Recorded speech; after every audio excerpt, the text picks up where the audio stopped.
Hello guys, what's up? At isang magandang umaga na naman sa inyo. Yan. Hali, siyempre guys, linggo, nandito tayo ngayon sa bukid. At yun, after how many months, makakabalik naman tayo sa pag-vlog. Yan, bali ngayon guys, nandito tayo sa bukid. Ang gagawin namin is magtatanim kami ng pinya. Yan, kasama natin yung pinakapuging ano natin guys, pinsan, ayan o, si Justin. Hi naman dyan, Justin.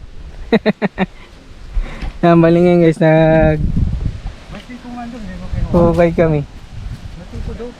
Ayun Manong, Pico. Kaso nga lang ano pala yung Manong, yung hamakan niya natanggal na. Hindi na palitan pa eh.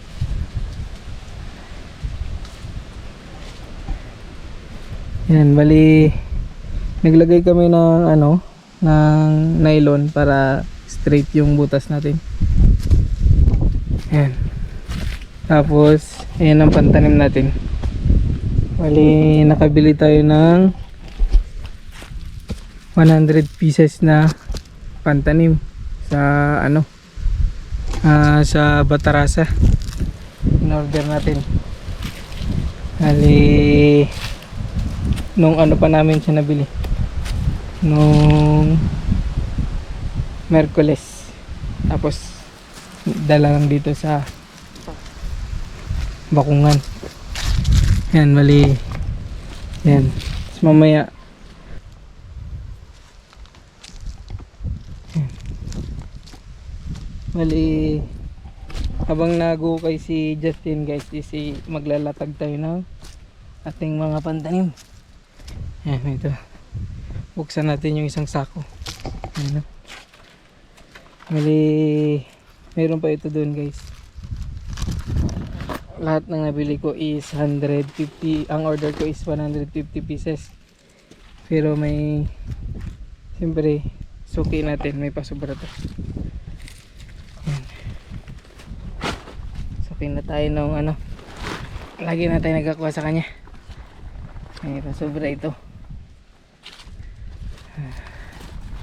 And yun, bali yun nangyari pala guys, nakaraan sa una natin pinantanim is hindi nakasurvive sa init. May mga nakasurvive naman, pero mas marami talaga yung hindi. Ayan.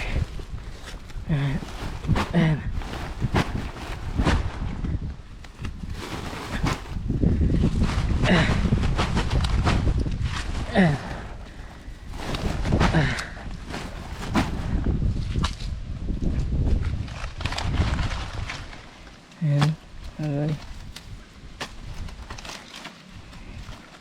Yung pag ganito guys, pag nag-order kayo, dapat matanim agad kasi oh, nabubulok yung ano niya, yung ilalim. Ayan. Maka hindi na tumubo. Kaya kailangan talaga matanim siya agad.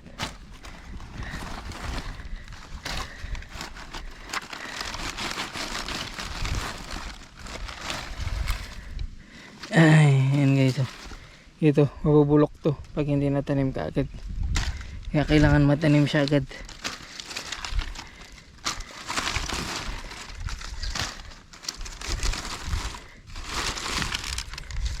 Yan, kaya kailangan ngayon matanim namin to lahat agad. Kasi oh, nabubulok na siya guys. Yan oh. Yan. Nabubulok na yung ugat niya. Kaya kailangan matanim siya agad.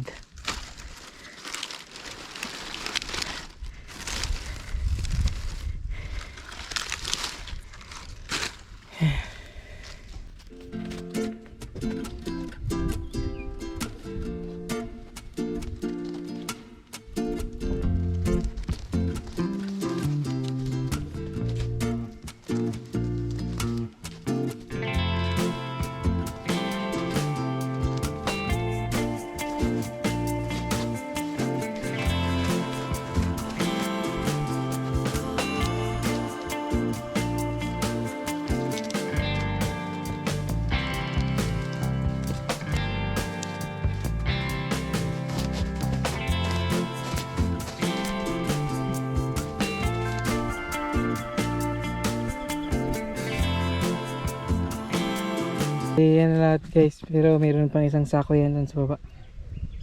Hindi pa ito complete. Yan. Mali, habang nagbubuta si Justin, maglalagay ako sa mga binutasan niya para mamaya tatabunan na lang namin. Yan. Let's go.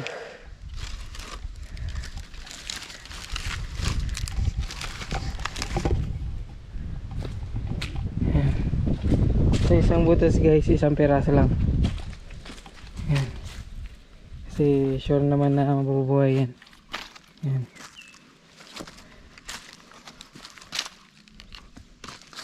One meter guys ang ano namin, agwat. Kasi habang tumatagal ang pinya is namadami yan siya. May mga sumusuwi sa gilid niya.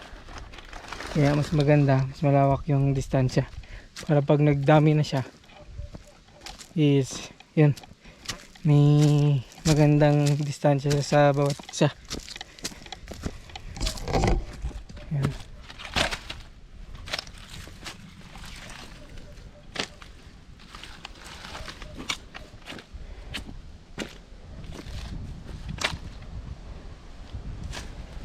Yan guys, kung hindi pa ito matatanim ngayon, mabubulok na yung ano niya, lalim. Yan na yan magtubo. Kaya dapat natanim na talaga siya ngayon. Yan, katulad dito guys, oh, bulok na. Yan, oh. Yan, pag ganyan bulok na, hindi natin sure kung mabubuhay pa yan. Pero ayan, oh, ang gagawin na lang natin yan, tatry pa rin natin itanim, pero dalawa na pag ganyang alanganin. Pero kung hindi man mabuhay, may isa pa.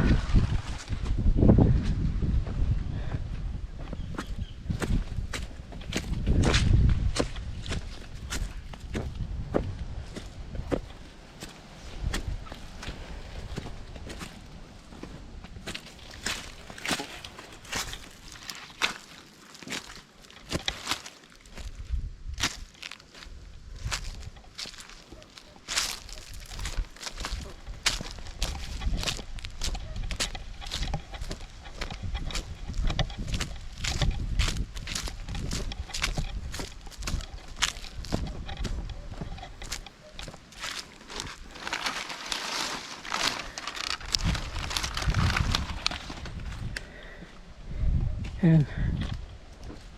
Medyo nakakabawi na rin yung ating mga saging guys, kasi yun, tinamaan din ng tag-init. Grabe.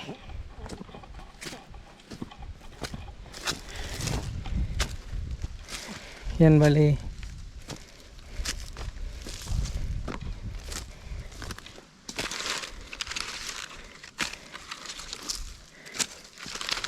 lapad-lapad pa itong ating tataniman guys.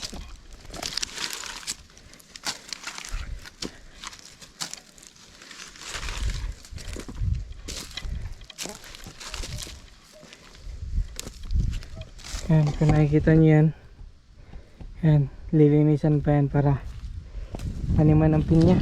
Hello guys, yan, start na naman kami ng hukay at tanim. Yan, medyo mainit na.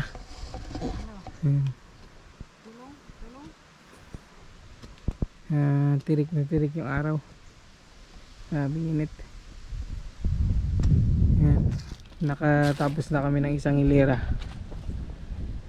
Ito panibago na naman. Medyo mainit lang pagtatanim.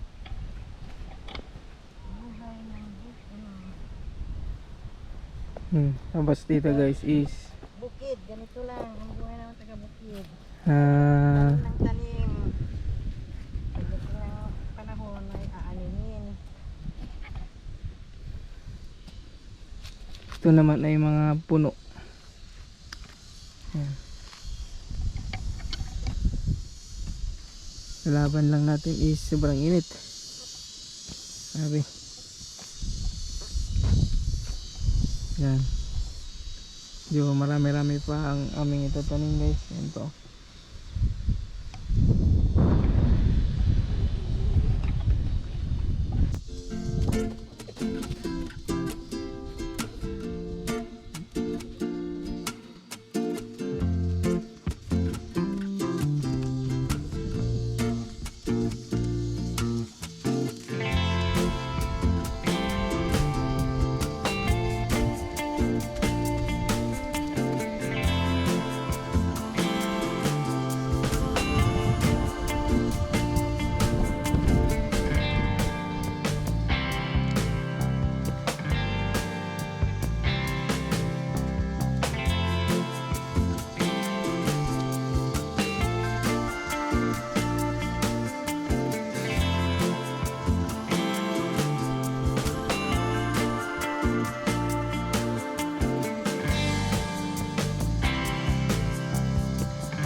Nakalimang ano na tayo guys, nakalimang hilera na tayo.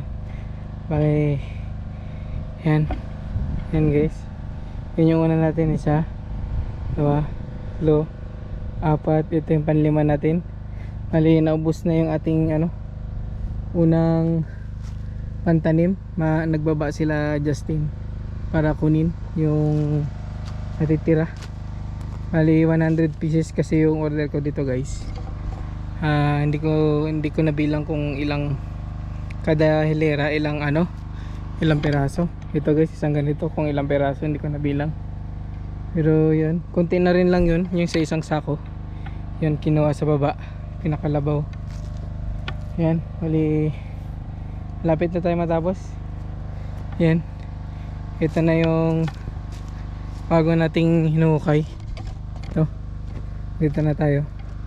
Yan, nasimulan ko na hukay. Yan, konti na lang guys, tapos na. Tapos medyo hapon na rin.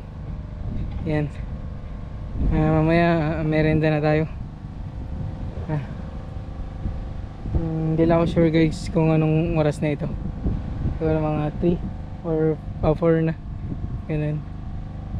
Yan, lapit na matapos. Kasi kailangan natin ito matapos ngayon guys, matanim. Kasi kung hindi natin ito matatanim ngayon, is mabubulok na yung yung seedlings ng nitong pinya. Mabubulok na yung puno niya. Kaya kailangan ma-transplant na natin talaga siya.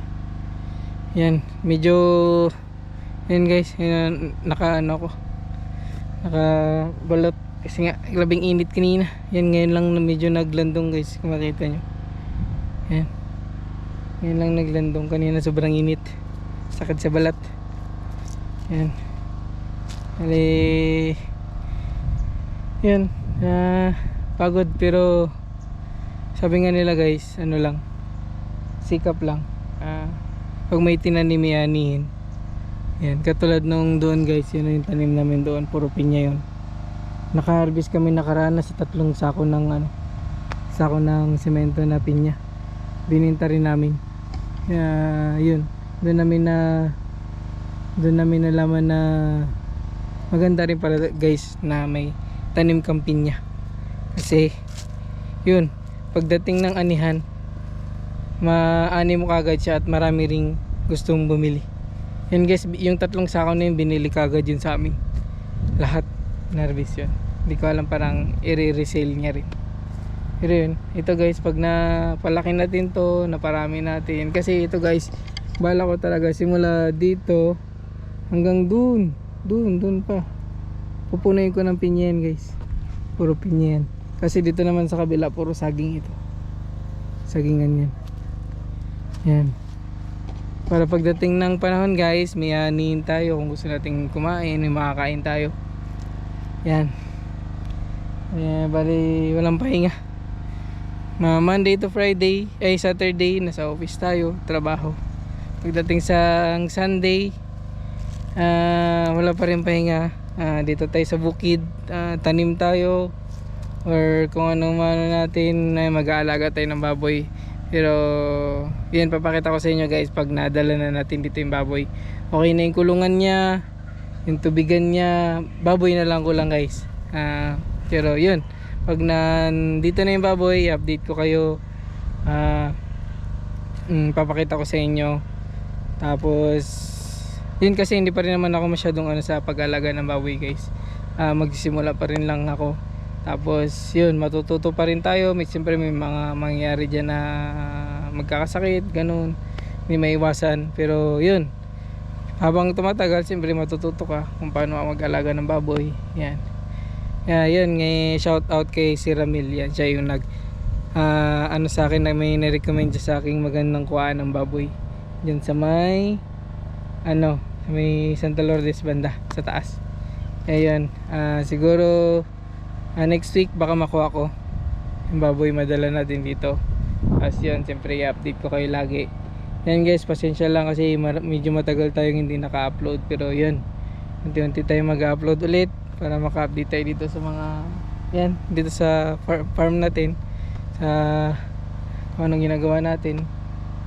Yan, medyo marami rin kaming tinatanim ngayon guys. Ngayon may dala rin kaming pantanim na kamuting kahoy.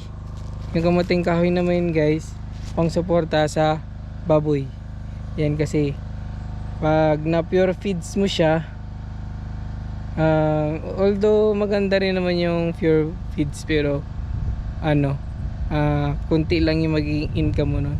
Unlike na meron kang maliban sa feeds, meron kang ihalo doon sa pagkain nila para mabawasan yung gastos mo at siyempre mas lumaki yung yung kita mo. Yan guys, yung alternative namin doon is yung kamuting kahoy. Yan, yung puno ng saging. Yan guys, pwede mo lagayin yan, daon ng saging, puno ng saging, lagayin mo.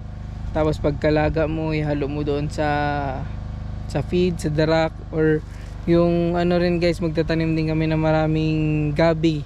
Yan, kasi yung gabi guys, pwede rin yun, kinakain din yun ng baboy. Yan guys, marami tayong matutunan sa dito kung ano yung mga alagaan natin. Yan guys, supportahan nyo lang ako guys. Yun, bali kababalik pa lang din natin kasi nga medyo marami tayong ginawa, marami tayong pinagdaanan itong mga nakarambuan. Pero yun, unti-unti babalik tayo mag vlog para may pakita ko sa inyo yung mga update natin dito sa tinatayo nating farm. Yan, bali yan, pahinga lang tayo konti guys. Yan, umiinit na naman. Tapos hukay na naman tayo ulit kasi kinuha na nila yung isang sako pa sa baba. Siguro sa tingin ko mga nasa pa yun, nasa 50 plus or mga ganun, 50 plus na pantanim. Yan, smiley. Yan, smiley. She is smiling. He's smiling. Yan. Yan guys, umiinit na naman. Mamaya merienda tayo, kape lang tayo konti. Tapos makbak na naman. Yan, para sa kita. Tiyaga lang tayo guys para mayroon tayong anihin. Yan. Smiley. Yan. Balik tayo guys sa paghukay. Dito na tayo part. Hukay.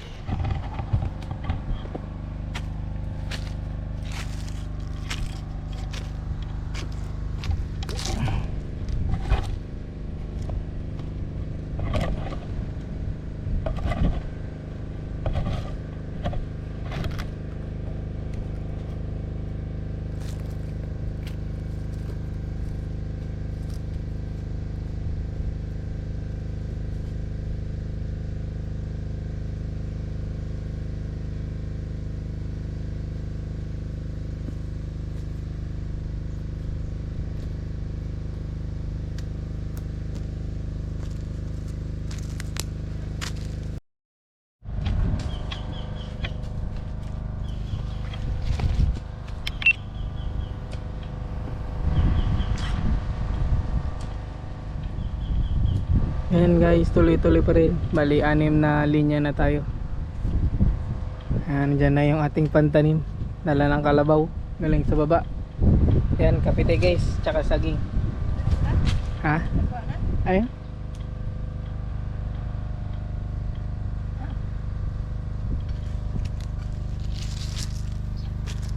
Merinda. Kape at